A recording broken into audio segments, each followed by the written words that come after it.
The illustration for the following chapter was inspired by a drawing I've done last year. It is a drawing of a ripsalis plant that I felt resembled a probability tree.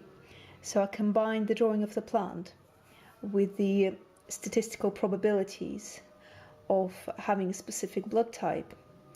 So each outcome, each end of the branch represents a specific blood type that you can have. And there are probabilities associated with each outcome. I mean, these numbers are for the UK.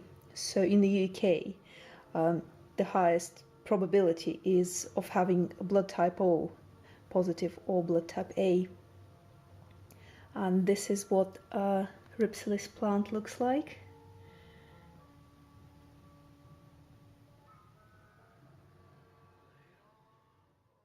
Red liquid is the main information vehicle of a body.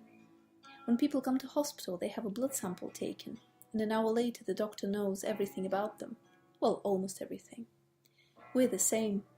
The information is of course not in the blood per se. It is contained in a dimension we vampires call limbo. The blood contains only codes and passwords that allow one to read the data related to a specific individual. The basic analogy would be that of remote access. When sampling someone's red liquid, we gain all logins and passwords. We can then freely enter their private inner world.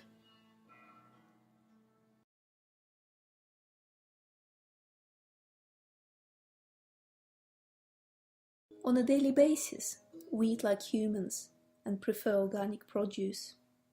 All the blood drinking is purely metaphorical. We are the ultimate consumer in the terrestrial food chain, as our food source is the humans themselves, bred by us for this very purpose a long time ago. However, we do not feed on the bodily fluids, but consume the purified life force. I use the term life force not in the sense of the physical heat, which is crude and animal-like in nature. It denotes mental energy of a specific range. It is generated by the brain, equipped with a secondary signal system, which is language, to produce capacity for abstract thought. The entire human culture serves as fuel for this generator, and all the emotional torment it produces results in the generation of the mental energy that feeds us.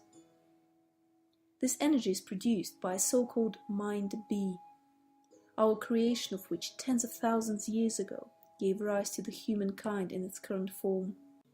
Mind B is a part of consciousness involved in linguistic thinking, where the words and the images associated with them collide and interact, producing some form of a mental electric arc at which people stare transfixed throughout their entire life, as if it is the only reality. Mind B produces wavelengths of a particular kind, which vampires call aggregate M5. The social projection of this is equivalent to money in the human world. This is what vampires feed on. Vampires do not consume aggregate M5 directly. The only being capable of it is the Great Bat, an immortal ancient creature appearing in the form of a massive black hole in the gleaming center of every big national culture. Her abode is called Heartland, and has a form of a deep vertical drop with a cave at the bottom. The Great Bat is not a physical being in the same sense as a human is. It does have a corporeal aspect, a giant body of a bat with an extremely long neck, hidden in a special stone well with windows.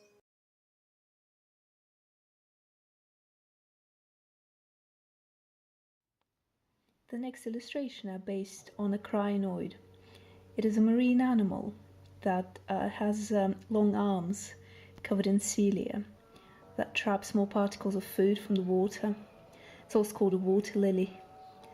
I have a fossil of it, and I used it to draw the essence of what the Great Bat does, which is to harvest the aggregate M5. I wanted to show how the human brain needs to be focused on money in order to produce aggregate M5. So I wanted to find an image of something that would symbolize wealth, and I found something truly ostentatious. There's a Burbank card made out of solid gold with diamonds. and this is what I used. Aggregate M5 is harvested by the Great Bath and converted into bablos, a sacred fluid referred to in ancient mythology as ambrosia. Bablos is like highly concentrated crude oil, condensed from anguish and torment of the human soul, convinced that each one is the master of its own destiny that can be chosen according to one's tastes and preferences. Bablos is the very reason behind immortal nature of the magical worm. Bablos is at the top of our hierarchy of commodities. It is the priceless gift of the Great Bat, its sacred milk, as one of our poets wrote. Comparing it to heroin would be more accurate. Having once tried bablos, the vampire is doomed to crave it for the rest of his life. The human preoccupation with money is simply a shadow of this immense hunger of a vampire.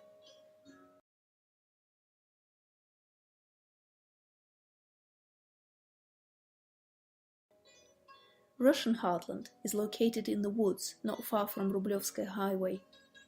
I would prefer if the reader understood the causality right from the start. Vampires didn't place Heartland there for the proximity to Rublevka. We are now taking steps to ensure that Rublevka slowly enters into decline and the properties lose their value and status.